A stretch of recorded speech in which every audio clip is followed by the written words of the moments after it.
I enjoy coming and speaking about issues that are close to my heart. Let me remind you, cyber warfare, how conflicts in cyberspace are challenging America and changing the world, available on Amazon. Just type in my name. Unfortunately, it's a little too expensive, but that's my publisher's problem. I was asked to speak today about the recent report from Mandiant about Chinese cyber hacking. As a preliminary note, I would say that while it's an important topic, and we'll spend a good 10, 15 minutes talking about it and asking questions about it, we shouldn't lose sight of the fact that China is just one of the threat actors in this space. I wouldn't want the focus on China today to exclude from our consideration North Korea or Iran or any of a host of other actors. But that having been said, and putting those other countries aside, the report 2.5 weeks ago from Mandiant, an American cybersecurity company, was really just the latest in a long line of revelations about Chinese espionage activity using cyber means. It was, however, the most detailed and the most comprehensive such report we've had, at least in the last 5-7 years. Briefly, what it did for those who haven't had a chance to read it, using very detailed forensics captured over the course of 5 to 7 years, Mandiant identified a specific pattern of activity that it called APT1, which stands for Advanced Persistent Threat 1. That you should take from that, of course, that they have identified other APTs, APT 2, 3, 4, 5, 6, and 7, which were not the subject of this report. This report pretty decisively attributed the genesis of APT1, the funding of APT1, and the operationalization of it to a unit of the People's Liberation Army, Unit 61398, which until Mandiant put it in the public press was, we are given to understand, a classified unit designation of the Chinese Army. They traced the activities of this unit to a specific recently constructed building in Shanghai, Pudong New area, Shanghai, with employees numbering roughly 1,000 people, resourced quite significantly. Apparently, it has a logistics operation. The Chinese telecoms have given this particular building a dedicated set of fiber optic T1 lines that provide the bandwidth for their operations, et cetera, et cetera. Mandiant went further than that and actually did some more forensics to identify the signatures, the operational signatures, of 3 specific actors from out of the 1,000 who work in this unit. Actors who go by screen names of Dota, Super Hard, and Ugly Gorilla, which, those are the types of names that people in this space choose. But Mandiant actually was able to link those screen names to the true names of 3 individuals, each of whom had been, at one time or another, a student in cybersecurity and computer engineering at the nearby Shanghai University, which is well known for turning out a number of very sophisticated cyber hackers, many of whom wind up going into the, we had thought, go into the Chinese military. What they further disclosed is the extreme scope of this. I mean, there's no other way to put it. They identified over 140 U.S. and Western countries that had been attacked and penetrated, some of them for as long as 5 years without knowing that they had been penetrated until Mandiant helped them figure it out. The volume of data that was stolen ranges upwards of 6 to 7 terabytes of data, which, when you think about it, 6 to 700, sorry. 6 to 700 terabytes. Which, when you think about it, and you printed it out and you put it in trucks, would extend from the doors of the Pentagon to the ports in Baltimore. So if that much data were being stolen from the Pentagon, say, or any other company in hard copy, we'd notice, right? And we'd actually do something about it. Yet what they concluded was that the surreptitious nature of this activity had pretty much concealed it for a great deal of time. And then the last thing that the Mandiant report did, which is for the techies in the group, was they actually released about 3,000 of the threat signature and operational activity indicators that would allow users to identify whether or not they were being attacked or had been attacked. In this, they were actually giving away their intellectual property. This is what they normally sell on a daily basis to companies all around America, which was very generous of them. I don't want to make it sound like they're too generous because, of course, they've also gotten the best publicity that they could ever get from this report, and they will no doubt reap a great deal on the return. The problem, really, is that this isn't news, right? It isn't news to those of us who work in the field. It is news in the public press, but reports of other institutions going back to the early 2000s demonstrate that there have been Chinese-originated hacking attacks on American intellectual property and national security information going on throughout that time. The congressionally chartered U.S.-China Economic and Security Review Commission has been calling out China as a bad actor in this space since at least 2009 by name. That's 4 years ago. McAfee, another cybersecurity company, did a very good set of attributions to Chinese hackers, albeit, to be fair, not to necessarily Chinese government-sponsored and paid hackers, of a host of other activities. Two of the most famous in recent years, one was called Night Dragon, which was an action against U.S. and U.S. and European oil and gas companies who were bidding on leases in West Africa. Not surprisingly, we lost those bids to the Chinese National Oil Company that was aware of the bidding tactics. And one of my favorites, almost because it demonstrates how comprehensive and yet how trivial the topic matter can be, was one known as Shady Rat, which was operated by Beijing during the before and after of the Beijing Olympics and targeted the International Olympic Committee and the World Anti-Doping Agency, the evident purpose of which was to give the Chinese advance notice if any of their athletes had failed any drug tests so that they could be pulled from the Olympics and avoid embarrassment. So almost everybody has, for at least 5 years, and now in the press, the entire country, come to understand that China is engaged in a large-scale, massive, industrialized cyber hacking operation. And everybody's willing to say it. Everybody, except President Obama, all right? Which is to say that even the most recently released policy of the administration that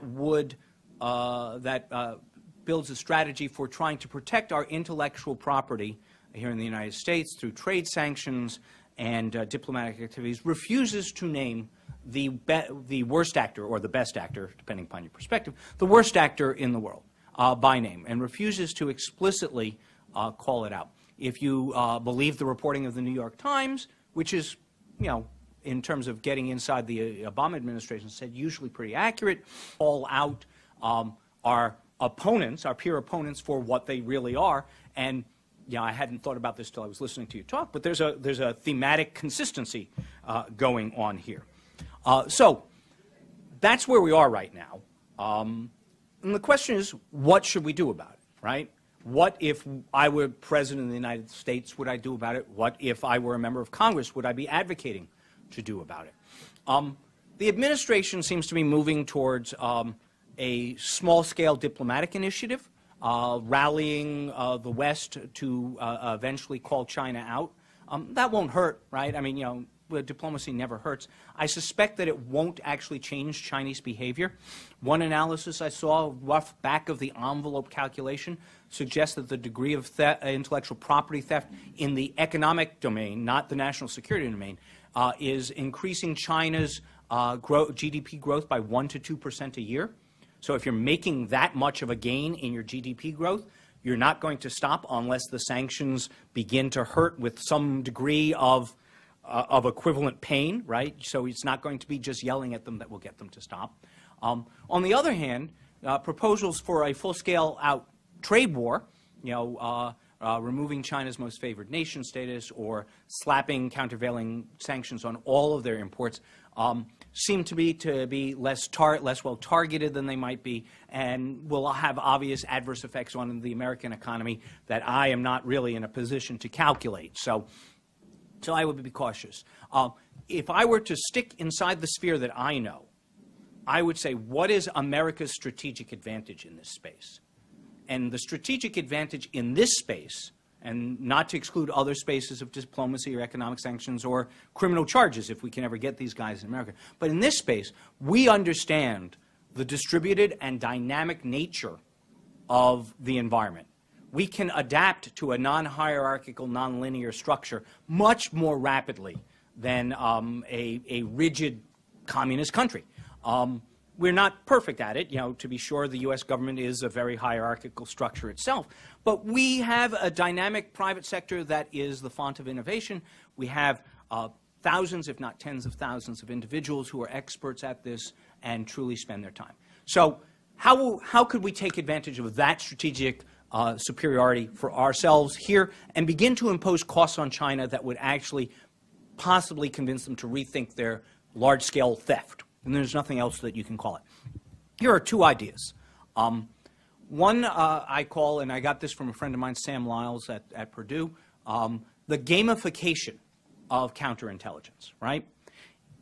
Chinese companies are benefiting from stolen intellectual property. But we don't know which ones are benefiting. We're not able to draw the connections between thefts of information from U.S.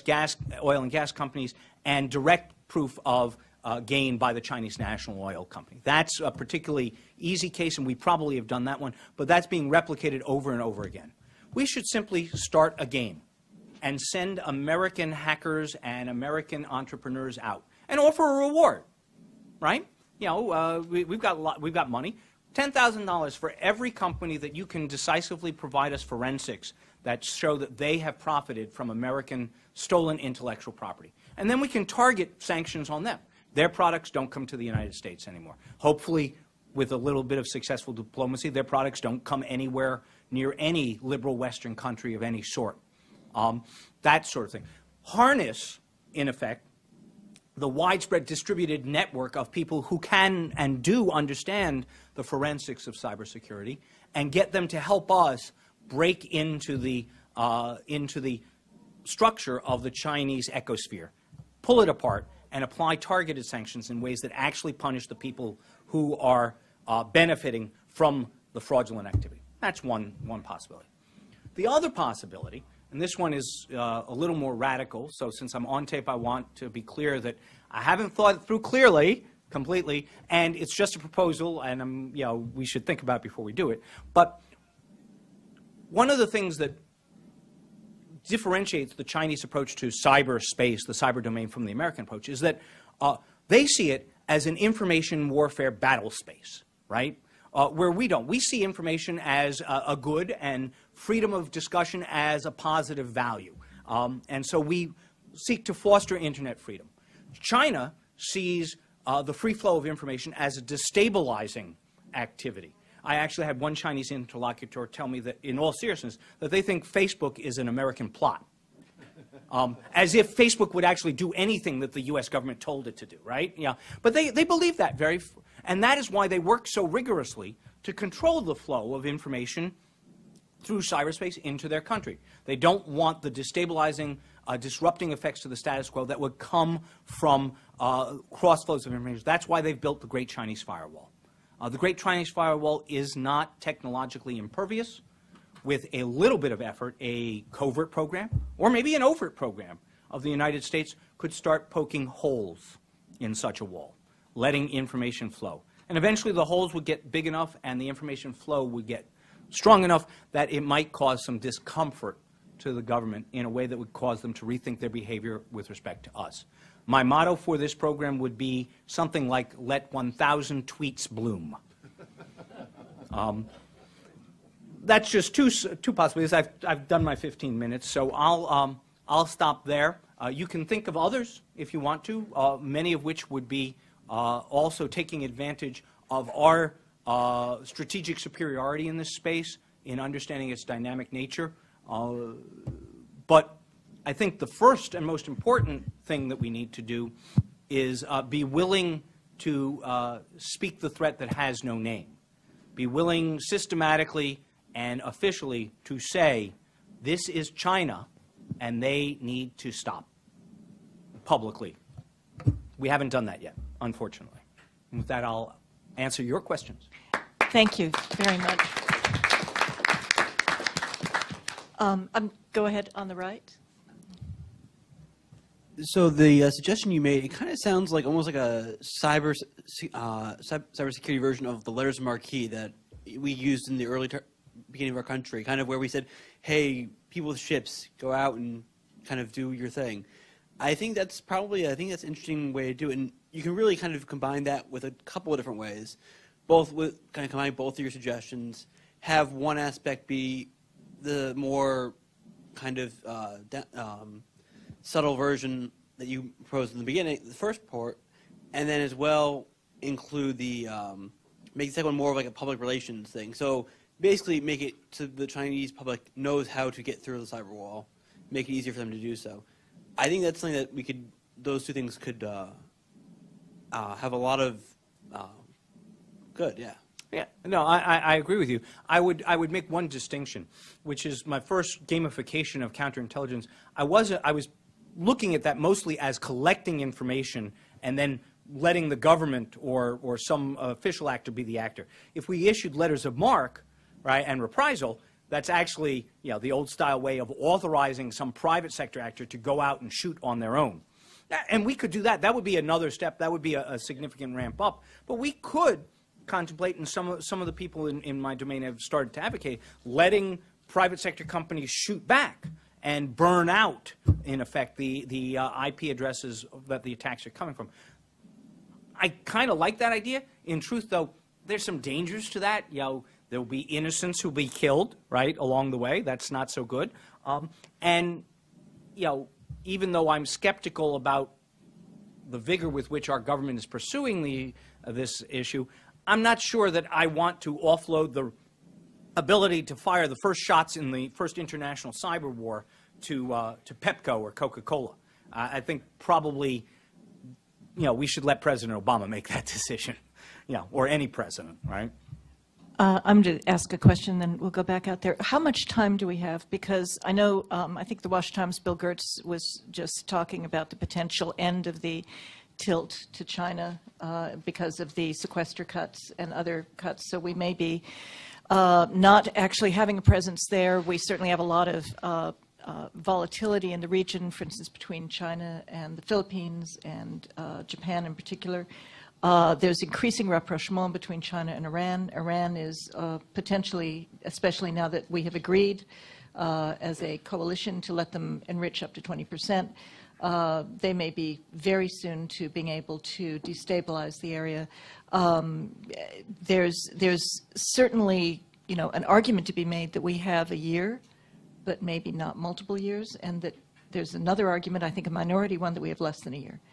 That's a good question. I mean, the only real answer I can give you, of course, is I don't know, right? The only good news in this space that I can give you about China is that, unlike Iran, they've actually been reasonably circumspect, which is to say they're stealing lots of information, lots and lots of information, but they haven't broken anything yet, right? We suspect they have that capability, but they actually haven't done that. Contrast that with Iran, who has actually broken stuff. They went and destroyed 30,000 computers in Saudi Arabia. They were almost certainly behind the large-scale denial of service attack on the U.S. Banking system back in September, October, November last year. I don't know if you're like me. There were 3-4 days I couldn't get to my banking account, right? So that was disruptive, and it was really more of a way of Iran raising their hand and saying, be careful, you know, we have capability in this area. So I tend to think that in the cyber domain, we have as much time as we do in the kinetic domain, right? And that's not my area of expertise. But with China, at least, I think that the large-scale cyber disruptive attacks will only follow along with some kind of kinetic problem of some sort, whether it's a confrontation in the South China Sea or with Japan over Senkaku and Daewoo. I don't know that foreign policy space at all. But I do think that what we see is that they see cyber as a kind of combined operations piece of the puzzle, not as an independent force multiplier. More questions? Yeah, on the left, Dan? I'm not on the left. It's not often heard in this room, but I wonder if we're being insufficiently paranoid. It strikes me, I have a background in the IT world for a big bank, and we had a number of Chinese Americans and Chinese programmers. I know that our universities have a lot of Chinese people in IT. Is there any thought that these people may be approached by Chinese military intelligence to be a part of this exact effort, and to also not just be doing this from mainland China, but to be doing it in our own backyard? That's a good question. I mean, it's an interesting one because you've actually flipped on its head what is a dominant concern of many people in cybersecurity academia now, which is that almost all of the students are foreign and they leave, taking their expertise with them, and that we're not building the sufficient number of domestic American engineers and cyber Jedis. So you're flipping that around, right? I would answer this two ways. The first is that a lot of the software type threats don't require proximity, so there's not as much value being here in the U.S. as opposed to being in China. On the other hand, almost all successful attacks start with an insider failure, and that failure can either be deliberate, as in an insider who purposefully emplaces malware that creates a hole in an intrusion detection system, or far more regularly, it's the product of stupidity. One of my favorite factoids from the book that just kind of blows your mind is that one of the federal governments federal agencies did a test where they dropped these thumb drives in the parking lots outside of federal facilities. Now, everybody knows that these are a vehicle for potential malware intrusions, and I use them because I use it on only 2 computers and I know what I'm doing. But the rule is you should not plug these into your federal government computer, particularly when you find in the parking lot. The only thing that on the test drives was a little beaconing program that reached out through the internet and said, "I've been plugged in. I've been plugged in. I've been plugged in." Anybody want to care to guess what percentage of our federally cyber sophisticated workforce plug these in? 60%. If there was the Great Seal of the United States on it, it jumped up to 85. So the seal made them safer, apparently. We don't need to worry about the 5th column when we're our own 5th column, if you will. So we can be paranoid, but that would be the least vector of my concern. Sorry, this is just a comment, but I went to a grad school program where we had an officer in residence from the CIA, and the number that he provided us was 1 out of every 6 Chinese students, foreign exchange students, in the university system is already a spy. There you go. That's more troubling than I would possibly know. Thank you so much. This is great. We really appreciate it. Very scary. Do we have more things for the good of the order today? Steve, did you want to? What's going on steering with, I don't know if you want to talk about the nomination. Sure, I can just give a brief scheduling update in case. While it's an important topic, and we'll spend a good 10, 15 minutes talking about it and asking questions about it, we shouldn't lose sight of the fact that China is just one of the threat actors in this space. I wouldn't want the focus on China today to exclude from our consideration North Korea or Iran or any of a host of other actors. But that having been said, and putting those other countries aside, the report 2.5 weeks ago from Mandiant, an American cyber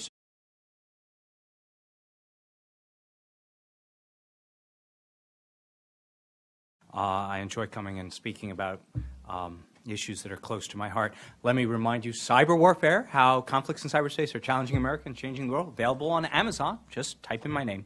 Unfortunately, it's a little too expensive, but that's my publisher's problem. I was asked to speak today about the recent report from Mandiant about Chinese cyber hacking.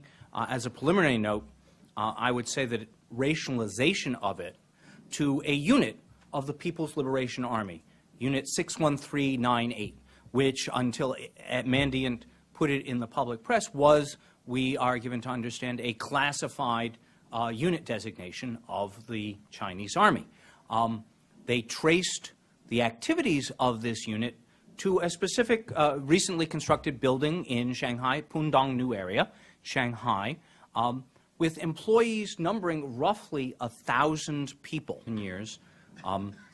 Mandiant identified a specific pattern of activity that it called APT-1, which stands for Advanced Persistent Threat 1.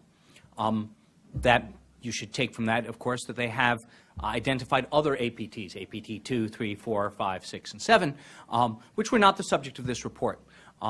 This report pretty decisively attributed the genesis of APT-1, the funding of APT-1, and the operator security company was really just the latest in a long line of revelations about Chinese espionage activity using cyber means.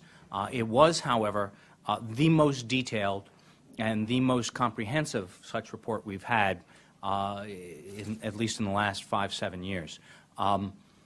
Briefly, what it did for those who haven't had a chance to read it, using very detailed forensics captured over the course of 5 to 7